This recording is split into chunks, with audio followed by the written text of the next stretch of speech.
오늘 말씀을 가만히 읽는 가운데 여러분들 어떤 느낌이 왔습니까? 14장에 보면요, 오병이어의 기적이 있습니다. 그 오병이어의 기적을 읽는 가운데 느꼈던 느낌과, 그리고 오늘 7개의 떡덩어리와 그리고 물고기 2마리로 남자만 4,000명을 먹이신 이 기적 가운데서 느껴지는 느낌이 조금 달라요. 내용도 좀 다르지만 좀 다른 걸 보게 됩니다. 자, 14장에서는요, 오병이어의 기적을 일으키실 때는 제자들이 먼저 이제 나서서 이야기하고 있는 모습을 발견하게 됩니다. 제자들이 이제 와서 얘기하는 거예요. 이제 해가 저물어 갑니다. 주님, 이제 저들을 보내셔서 저들이 스스로 먹을 것을 구하고 그리고 잠잘 곳을 구할 수 있도록 그렇게 하나님 해주시기를 원합니다. 라고 이제 그렇게 이야기하고 있는 모습을 보게 됩니다. 책임을 회피하고 싶은 마음도 있지만 책임 그 자체의 단어 속에서 그들이 뭔가 부담을 느끼고 있는 그런 모습을 우리가 발견하게 되는 것이에요. 자, 그런데 오늘은 어때요? 누가 먼저 시작하고 있습니까?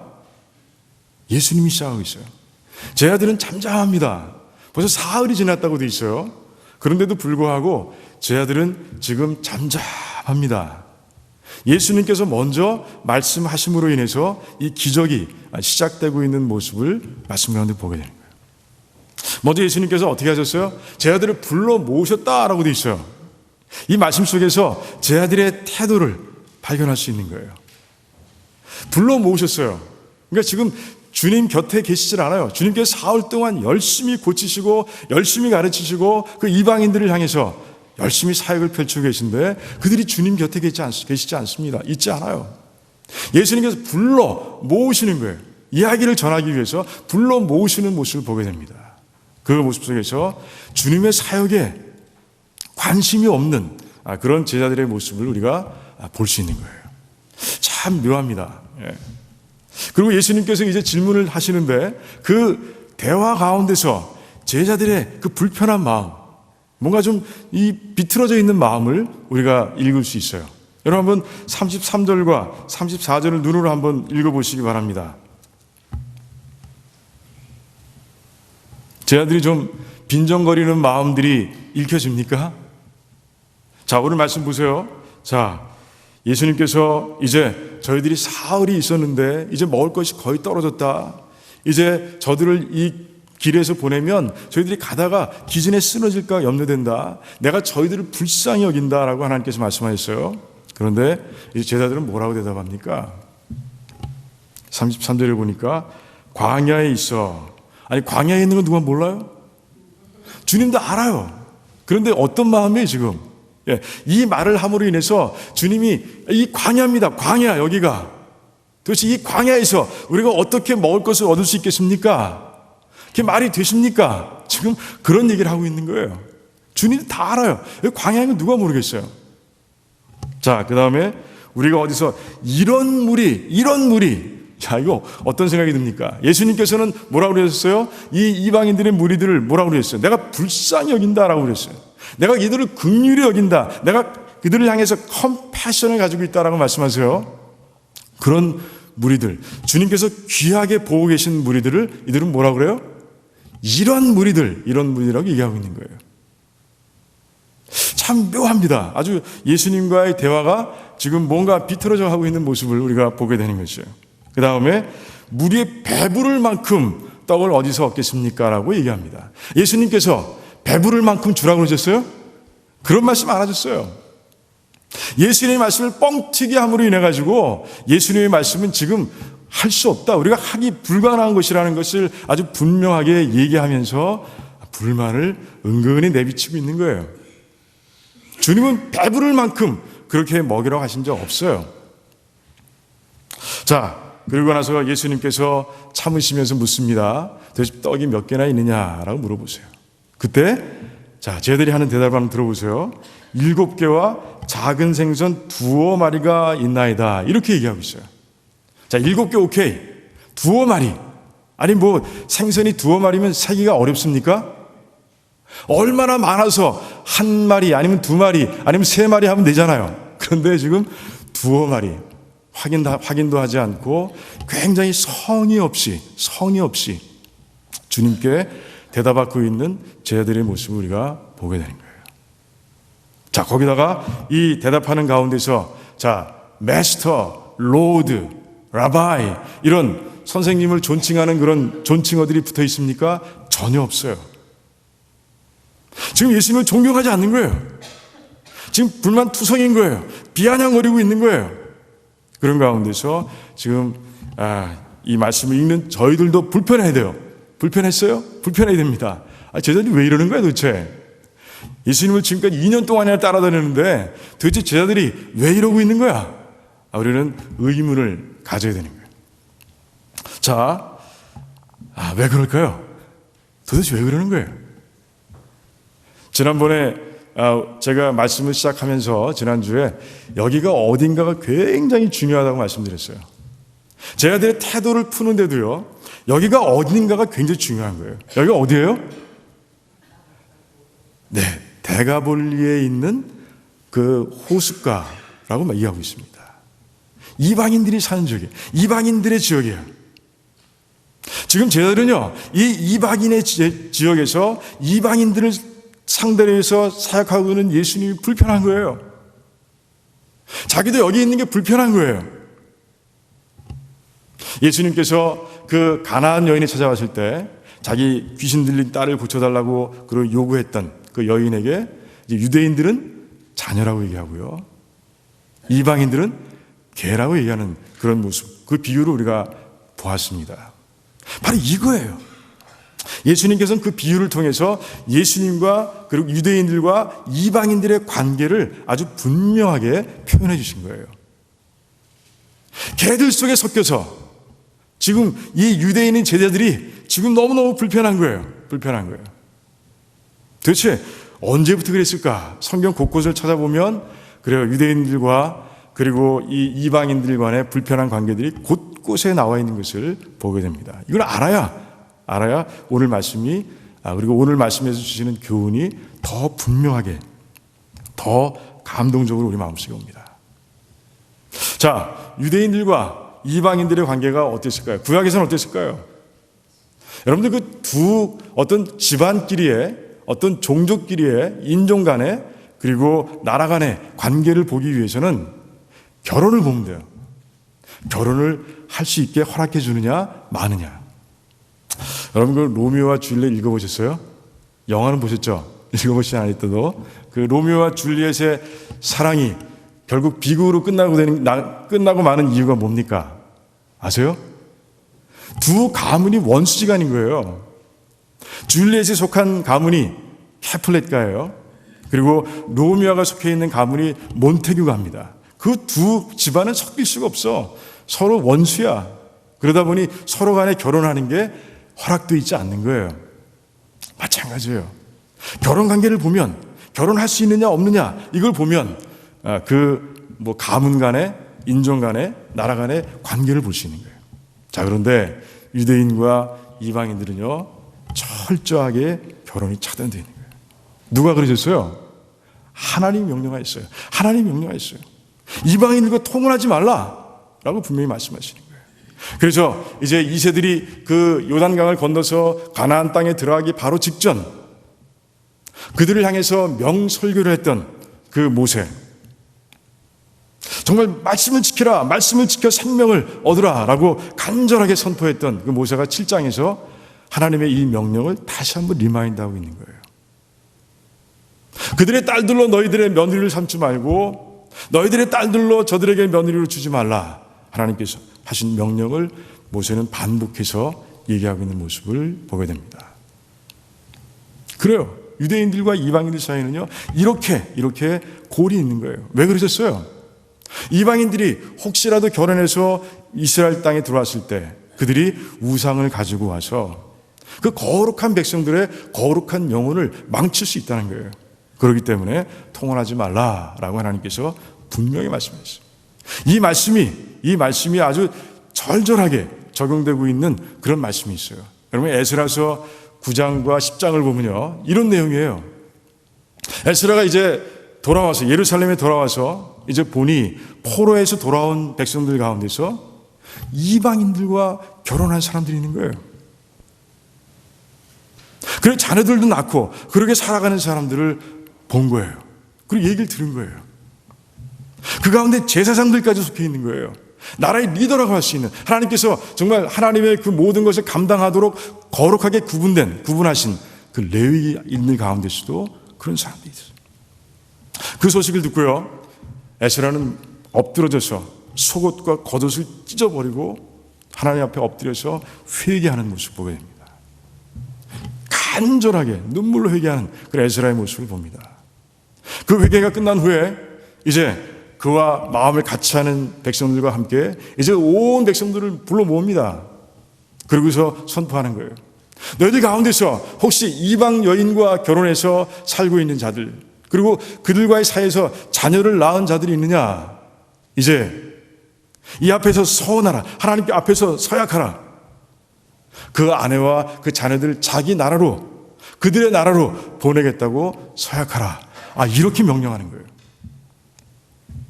은혜의 시대를 살아가고 있는, 그래서 유대인과 이방인 사이의 간격이 이제 없어진, 사라져버린 이 시대를 살아가는 우리들은 전혀 이해할 수 없어요.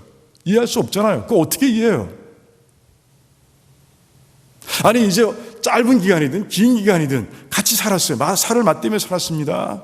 자녀도 낳았습니다. 그런데 어떻게 그들을 딱 끊어서 자기들의 나라로, 그들의 나라로 보낼 수 있습니까?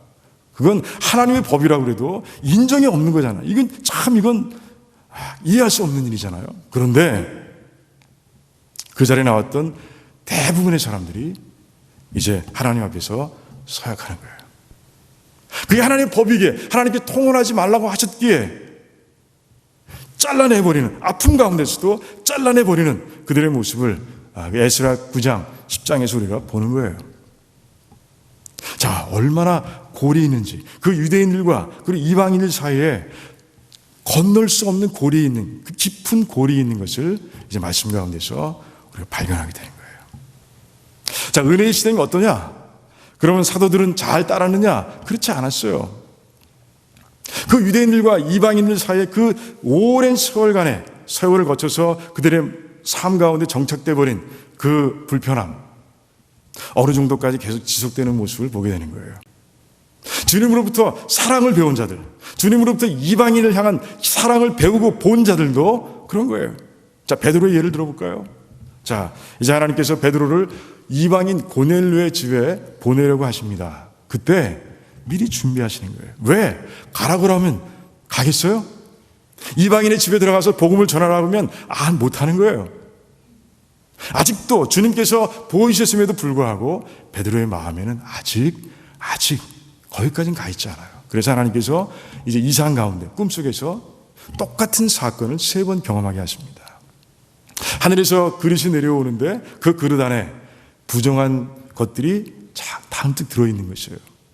하나님께서 먹지 말라고 했던 그런 음식들이, 그 짐승들이 들어있습니다. 그리고 하나님께서 잡아먹으라 라고 말씀하시는 거예요. 베드로는 당연히 못 먹죠. 아니, 어렸을 때부터 한 번도 먹어본 적이 없는데 어떻게 그 더러운 음식을 입에 댈 수 있겠어요? 손에 대기도 싫어요. 하나님 못합니다. 그랬을 때 하나님께서 말씀하시는 거예요. 하나님께서 거룩하다고 하신 것, 네가 네 입으로 속되다고 얘기하지 말라라고 말씀하십니다. 그리고 이제 사라집니다. 그걸 꼭 3번, 정확하게 3번을 베드로가 경험하게 됩니다. 신기하게도요, 그 이상을 본 후에 이제 고넬료가 보낸 사람들이 그 베드로가 묵고 있는 그 집에 도착합니다. 그리고 이제 소식을 전하는 거예요. 하나님께서 우리 주인 고넬료를 통해서 당신을 부르도록 하셨습니다. 그러니 저와 함께 가주시길 원합니다. 이방인들이에요. 이방의 집에 가야 되는 것이에요. 베드로는 이제 그 말씀, 하나님께서 거룩하다고 하신 것을 네가 감히 속되다고 더럽다고 이야기하지 말라. 이 말씀에 근거해서 그 말씀을 붙잡고 이제 베드로는 이방인 고넬료의 집으로 갑니다. 그래서 복음을 전하고요. 놀라운, 여러분들이 아는 그 사건이 일어나는 거예요. 이제 이방의 집에서 이방의 최초의 교회가 이제 생기는 모습을 보게 됩니다. 근데 그때 고넬료의 집을 들어가면서 베드로가 이런 얘기를 합니다. 우리 유대인들이 이방인들과 함께 교제하고 가까이 하는 것이 위법인 것을 너희도 알거니와, 이렇게 얘기합니다. 그래요. 그때 당시의 상황도 마찬가지인 거예요. 유대인들과 이방인들은 섞일 수 없고 교제할 수 없고 가까이 할 수 없는 거예요. 그런데 하나님께서 보내서 내가 이곳에 왔다라고 이야기하며 그곳에서 복음을 전하는 베드로의 모습을 봅니다. 자, 그런데 그런 놀라운 체험을 한 베드로가요, 또 실수합니다. 큰 실수를 어디서 해요? 안디옥 교회에서 합니다. 바울이 그 갈라디아서 2장에 그 사건을 기록하여 놓고 있어요. 이제 그 안디옥 교회는 이방인들, 거의 대부분이 이방인들입니다. 그 베드로는 그 속에서 이제 같이 교제하면서 식사하면서 지내고 있습니다. 그런데 그 순간 예루살렘 교회에서 사람들이 왔다는 소식이 전해졌어요. 그러자 베드로가 황급히 그 자리를 피하는 모습을 보이고 만 거예요. 왜 그랬을까요? 갈라디아서 2장에 보면 그가 두려워했다라고 돼 있어요. 뭘 두려워한 거예요? Jewish Christian, 유대인으로서 크리스찬이 된 그 사람들의 이목, 안목을 두려워한 거예요. 내가 이방인들과 식사하는 것을 보고 가서 이들이 뭐라고 전할까? 어떤 소문이 돌까? 이게 내 장래의 사역에 어떤 영향을 미칠까? 뭐 이런 복잡한 생각이 순간적으로 들어오고, 그런 가운데 베드로는 그게 두려워서, 그 후유증이 두려워서 그 자리를 떠나고 만 거예요. 와! 이제 하나님께서 고넬료 집에 베드로를 보내주셨고, 베드로가 말씀을 전하는 가운데 성령 하나님께 오셔서 그 온 가족을 충만하게 채우는 모습을 보여주셨고요. 그래서 교회가 세워지는 모습을 본 베드로였어요. 그리고 오랜 시간이 지났습니다. 그런데 베드로의 마음속에 아직도 이방인들을 향한 벽이 남아 있었던 거예요. 그처럼 유대인들과 이방인들 사이에 그 건널 수 없는 골, 이것은 은혜의 시대에 들어와서도 한참 동안 이어지는 그런 모습을 우리가 베드로의 모습을 통해서 보게 되는 거예요.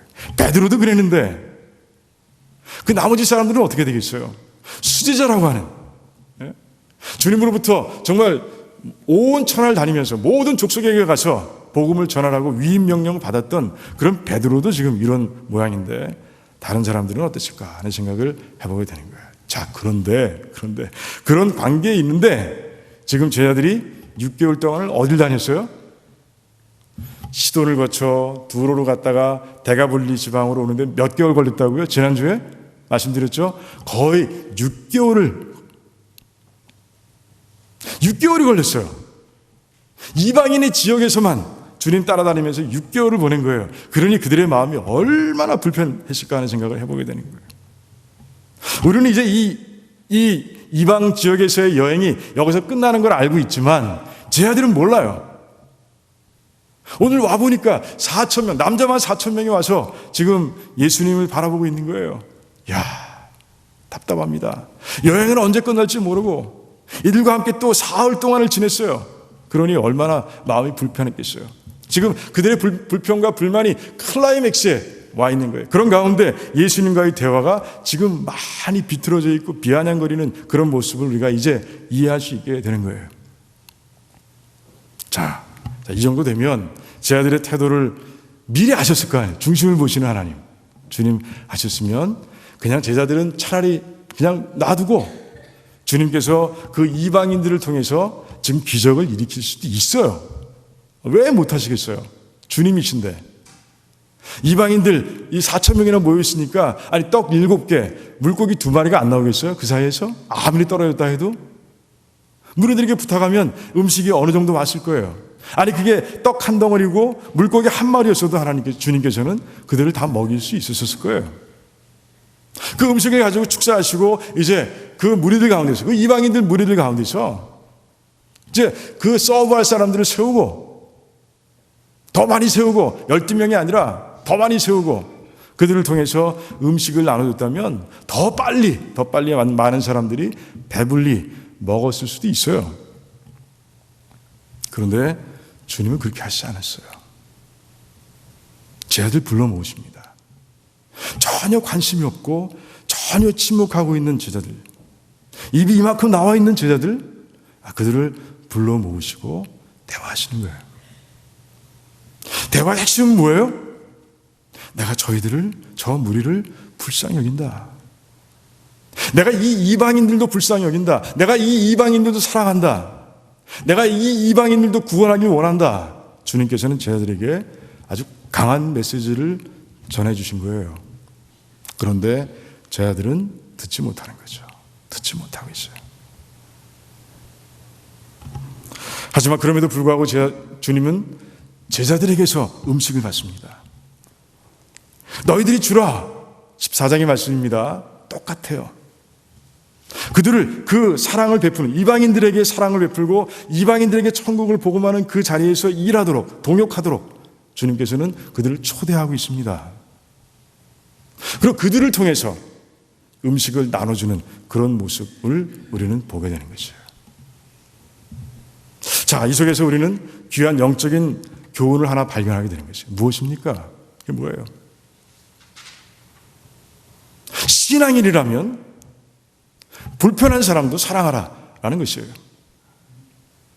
신앙인이라면, 주님의 참 제자라면 너희들의 사랑의 대상은 unlimited, 모든 사람을 너희들의 사랑의 대상으로 만들어야 하고, 특별히 잃어버린 영혼이 있다면 그가 어떤 인종이든 어떤 민족이든 상관없이 그들에게 정말 적극적으로 사랑을 베푸는 그런 사람이 되어야 하는 것을 주님께서는 이 말씀을 통해서, 이 사건을 통해서 우리에게 알려주고 계신 거예요.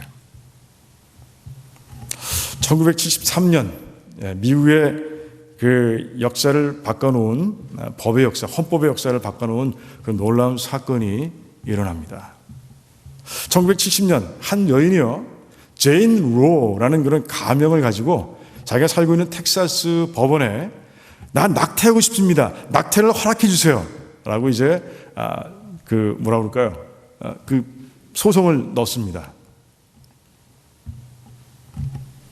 그 재판을 담당한 헨리 웨이드, 그분은 뭐 너무 쉽죠. 왜냐하면 그 당시 미국에는 낙태가 법으로 금지되어 있었어요. 그 법을 가지고 이제 강하게 얘기합니다.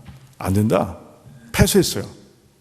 그런데 제인 로 그리고 그녀의 사건을 담당했던 변호사들은 포기하지 않고 그 법안을 이제 계속해서 항소해서 어디까지 갑니까? 대법원까지 간 거예요. 결국은 1973년 대법원에서 이제 합헌 판정을 합니다. 이제 미국이 그때부터 낙태가 허용되는 나라가 된 거예요. 그래서 그 이후로 이 법적 사건을 로 vs 웨이드, 로 대 웨이드 사건이라고 부릅니다. 그런데 40년이 지난 2013년 TV에서 한 여인이 나와서 이제 낙태를 반대하는 그런 방송을 합니다. 선전하는 거예요. 광고하는 것이죠. 그 여인이 간절히 외칩니다. 이렇게 얘기합니다. 저는 노마 맥코비입니다. 미국 내에 낙태가 합법화되도록 만든 로 대 웨이드 사건의 장본인이었던 제인 로가 바로 접니다. 당시 저는 사건을 담당한 변호사들의 설득에 넘어가 강간을 당해서 아이를 임신하게 되었고, 그래서 낙태를 원한다고 법정에서 진술했습니다. 다 거짓말이었습니다. 그 후 5천만 명이 넘는 아기들이 태어나기도 전에 살해당하고 말았습니다. 전 이 씻을 수 없는 부담을 무덤까지 지고 가게 될 겁니다. 여러분, 제발 저 같은 잘못을 저지르지 마세요. 이 광고였어요. 도대체 제인 로 맥코비라는 이 여인에게 그 40년의 시간 속에서 어떤 일이 일어났기에 이제는 낙태를 옹호하는 게 아니죠. 낙태를 반대하는 사람으로서 TV에서 광고까지 하는 그런 열혈 사람이 되었을까 하는 생각을 해보게 되는 거예요. 사실 맥코비는요, 그 사건 직후에 많은 사람들로부터 정말 어려움을 당했어요. 그로서에 가면 그녀를 알아보는 사람들이 손가락질하면서 소리치고 하는 바람에 그로서리는 잘 가지 못했고요. 어느 하루는요, 총알이 자기 집으로 날아 들어오는 그런 사건까지도 경험하게 됐어요. 그러다 더 악이 생기는 거예요. 그런 가운데 더 프로초이스, 엄마들이 초이스에 의해서 아기들을 낙태할 수 있다라는 낙태 찬성론자로서 더 입지를 굳혀가는 거예요. 그래서 이제는 의회에 초청돼서 스피커로 한번 이야기한 적도 있었고요. 그리고 낙태를 시술하는 병원에 다니면서 일했고요. 그리고 1994년에는 그 자기의 그 삶, 자기의 그 낙태를 옹호하는 자신의 삶을 이제 담은 전기, I'm Roe, My Life and Roe vs. Wade and Freedom of Choice라는 책을 또 출간하기까지 됩니다. 적극적으로 싸우는 자가 된 거예요. 그런데 1995년에 그 맥코비에게 엄청난 사건이 일어납니다. 자기가 다니고 있는 병원, 그러니까 낙태를 시술해주는 병원이죠. 그 병원이 들어있는 건물에 오퍼레이션 레스큐라는 낙태를 반대하는 단체가 들어옵니다. 근데 공교롭게도요, 맥코비는 그 담배 브레이크하러 주차장에 나갈 때마다 종종 그 오퍼레이션 레스큐의 소장을 이렇게 만나고 지나치게 되는 거예요. 근데 하루는 주차장에 담배를 피우고 있는데 그 필립 베넘이라는 소장이 다가오는 거예요. 그러면서 자기를 알아보고 사과하는 거예요. 내가 공공연하게 당신을 정말 영아 살해범이라고 이야기한 것을 정말 진심으로 사과드립니다 라고 얘기하는 거예요. 근데 그 사과가 진심이었어요. 그런 가운데 이 맥코비의 마음이 조금씩 열리기 시작하고요. 주차장에서 이제 잠시 그들이 대화하기 시작하고요. 그런 가운데 이제 그 벤함은 그 맥코비를 자기가 일하는 단체, 그 오퍼레이션 레스큐, 그 단체에 또 초대해서 거기에 있는 사람들과 같이 또 교제를 하고 그런 시간들을 보내는 거예요. 그러면서 이 여인의 마음이 점점 열리기 시작하는 거예요. 왜? 그 낙태를 반대하는 사람들의 그 모습이 다 자기들 향해서 아비 귀환의 모습이었는데 이들은 다른 거예요. 친절한 거야. 자기를 정말 사랑해 주는 거예요. 그런 가운데 자주 그 사무실에 들리게 됐고요.